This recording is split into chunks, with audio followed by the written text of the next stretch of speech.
Olá! Nos blocos anteriores trabalhamos com conceitos importantes sobre educação patrimonial e patrimônio cultural. Também, junto com o museólogo Everton, fizemos uma visita guiada na Catedral Metropolitana São Francisco de Paula. Vamos continuar falando mais um pouquinho sobre ela? Quando pensamos no restauro de bens patrimoniais, devemos levar em consideração a história do bem, as técnicas utilizadas para a construção ou criação desse patrimônio e as pessoas envolvidas nesse processo. A Catedral Metropolitana São Francisco de Paula é um bem que tem aproximadamente 200 anos de existência. Vamos conhecer um pouco da história desse templo, desde que foi erguida até os dias de hoje? Para entendermos o espaço que a catedral ocupa em Pelotas, é importante primeiro fazer uma breve viagem pela história do município.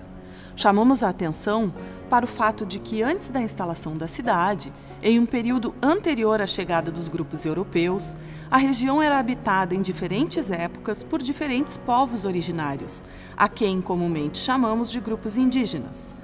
Sabemos que desde pelo menos 2.500 anos antes do presente, já havia comunidades ocupando toda essa região.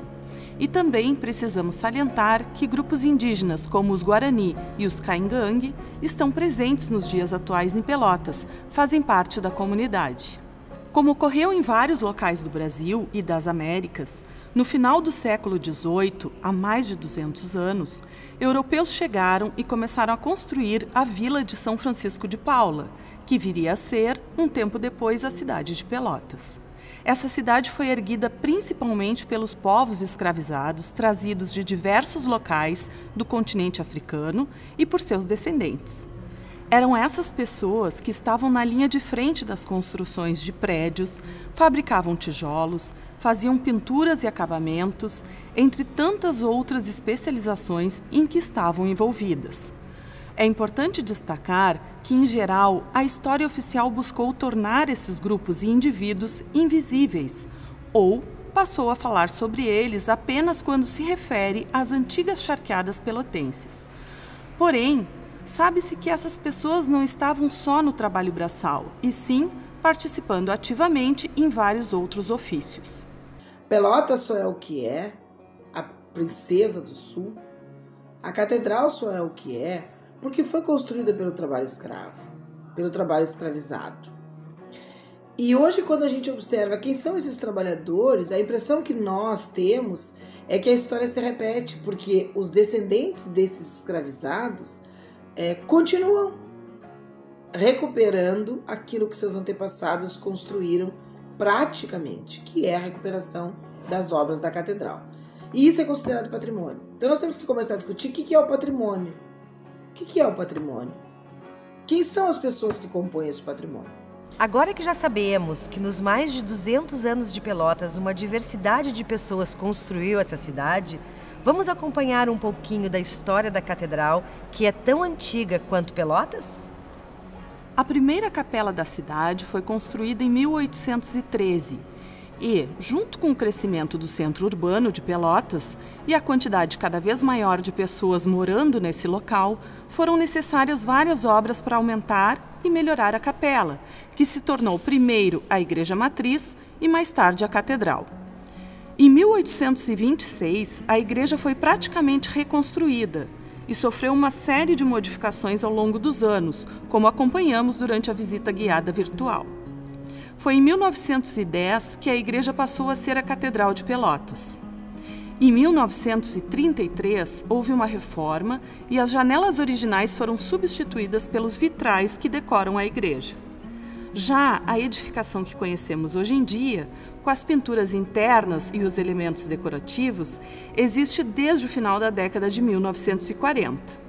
A catedral é considerada como o principal bem religioso cristão de vertente católica do município, sendo também um relevante ponto turístico, histórico e artístico da cidade. E diferentes pessoas se relacionam de muitas maneiras com o templo.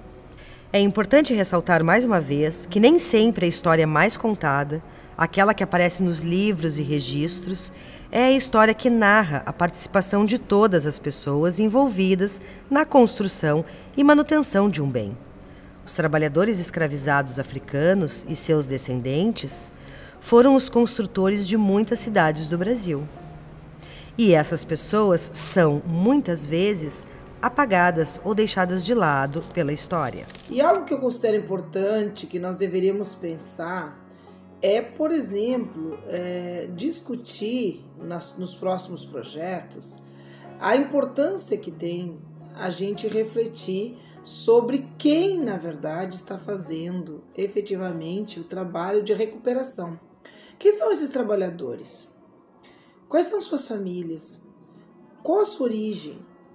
E aí, às vezes, eu fico pensando que seria muito importante nós observarmos como as relações de recuperação de memória, de história de patrimônio em Pelotas, elas acontecem. Elas acontecem numa perspectiva que muitas vezes não considera, né, quem são os verdadeiros construtores da história dessa cidade. E aí eu queria que a gente pensasse muito sobre isso. Porque às vezes eu tenho a impressão que a história se repete na medida em que aqueles que construíram a catedral, que não herdaram nenhuma riqueza, deixaram como descendentes aqueles que hoje não têm sua história contada, não têm os seus relatos registrados, na maioria das vezes, quando se pensa na história de Pelotas, e continuam fazendo o trabalho que os seus antepassados faziam no período da construção da catedral. Então eu só queria trazer esse questionamento para que a gente possa pensar até quando nós vamos continuar repetindo essa história e não dando protagonismo a quem de fato trabalhou, a quem de fato construiu todo o patrimônio. Pessoas de diversos grupos e classes sociais frequentavam e frequentam o templo. Além dos registros de famílias que faziam doações de diversos tipos para a paróquia, podemos acompanhar os nomes de algumas pessoas em documentos, como batismos e óbitos. Chama a atenção os livros de registro de pessoas escravizadas que existiam na Igreja Matriz, a Catedral. Aos 9 de agosto de 1848, nesta matriz de São Francisco de Paula de Pelotas, batizei e pus os santos óleos a Maria, preta, idade de 20 anos, escrava de José Antônio de Freitas. Foram padrinhos Manuel Pereira de Oliveira e Francisca Luísa Pereira. Nos 10 dias de outubro de 1844, nesta cidade de São Francisco de Paula, faleceu a inocente Maria, de idade 8 meses, filha natural de Balbina, escrava de Silvério José Carneiro de Campos. Não devemos esquecer, portanto, que a história da catedral não está só no prédio. Está em livros, documentos, fotografias, vídeos, em eventos, nas missas e, principalmente, na memória das pessoas da cidade. O restauro e a conservação dos materiais são fundamentais para conhecermos a história da igreja e da cidade. E é importante falarmos que todas as pessoas que atuam para a preservação dos bens são parte dessa história. As narrativas são muito importantes e têm um significado para quem conta e para quem ouve, e ajudam a perpetuar a existência do templo. A ideia de contar histórias nos mostra como um mesmo bem tem vários significados. A catedral é que dá o sustento para os meus filhos. Considero a igreja como a minha segunda casa. Passo a maior parte da minha vida em volta do prédio. Conheço o restauro das portas, acompanho de perto e conheço as histórias das portas. Essas aqui do lado são por onde os escravos entravam. Narrativa de Leandro Fernandes de Souza, cuidador de carros e membro do grupo Gotas de Esperança da Catedral. Desde 2004, me encontro à frente dessa paróquia como pároco da Catedral de São Francisco de Paula e constituímos naquele ano uma equipe de restauro com a preocupação de olhar para esse patrimônio e olhá-lo na perspectiva da preservação, da conservação. Claro, muitas pessoas implicadas, evidentemente, como não poderia ser diferente, pelos aspectos todos envolvidos, e creio que nós devemos honrar aqueles que outrora tiveram a ousadia da edificação desse bem que é a nossa catedral. Então, para a conservação e restauração, nos interessa deixar esse livro, esse documento, importante para a catedral, importante para a cidade, em boas condições, até para consulta de pesquisadores, historiadores, ou uma exposição, também isso é interessante. Mas também nos interessa a questão do estudo dos materiais, seja desse papel ou dessa tinta, e como ela vai se alterando, o que ela degrada, o que se mantém em bom estado. Então, o estudo dos materiais é uma questão interessante para nós, e esse livro possibilita isso. Em primeiro lugar, eu acho muito gratificante, assim, é gratificante, né? Porque desenvolver esse trabalho nem é tanto pelo financeiro, assim, e sim pelo amor, entende? A gente trabalha, na verdade, tem que amar o que faz. Então, o que eu sinto, assim, quando eu estou fazendo esse trabalho, porque todo mundo pensa, assim, na vida, né? Ah, eu vou trabalhar, vou comprar um carro, vou comprar uma casa, mas nada disso a gente vai levar. Entende? O que eu ganho é o que eu faço. Eu penso assim, no que eu vou deixar aqui, não o que eu vou levar, entende? Então eu penso assim, no fazer isso aqui, eu tenho a certeza assim, daqui 50 anos, 60 anos, eu ajudei a preservar isso. O meu filho vai ter a oportunidade de ver isso, os meus netos, as outras gerações, entende?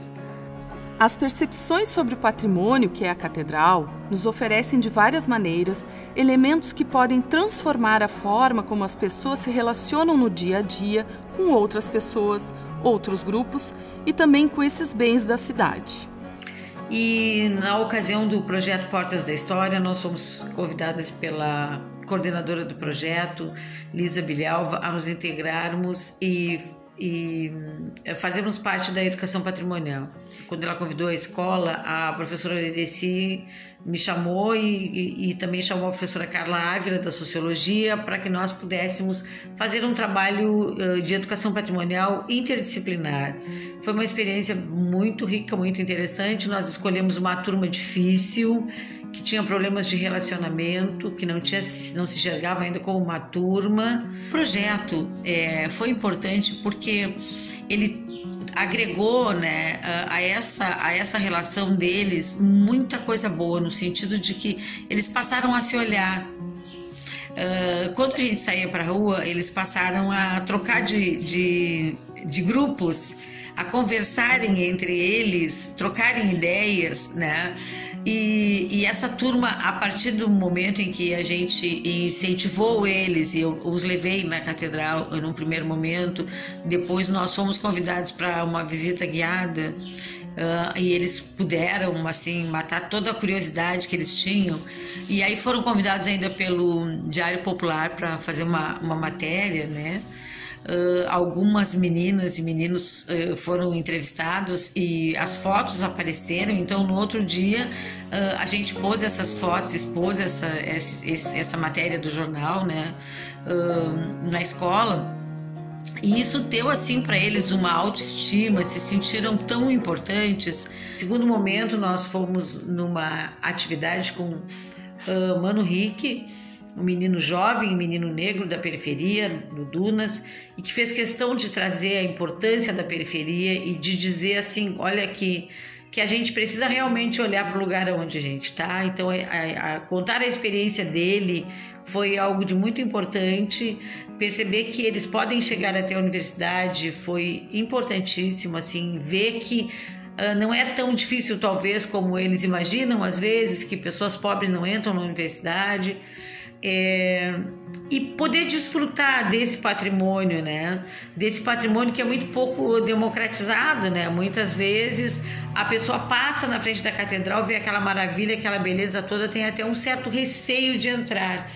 Então, o que é que esse projeto trouxe para a Escola Bom Senhor? Bom, ele trouxe uma realidade diferenciada, que foi a proximidade dos alunos. Então eles foram se reconhecendo, se aproximando, conversando, trocando.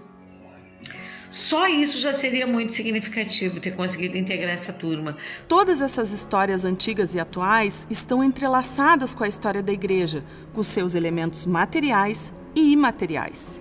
E o que a gente sente, assim, é essa coisa de poder olhar aquilo, nossa, eu vou entendeu? Eu ajudei a cuidar, a restaurar para as outras pessoas, né, que vão ter a oportunidade de ver também e apreciar isso. Agora que conhecemos um pouco sobre a história da Catedral, no próximo bloco acompanharemos o restauro da Torre Sul e conversaremos com as pessoas envolvidas nesse processo.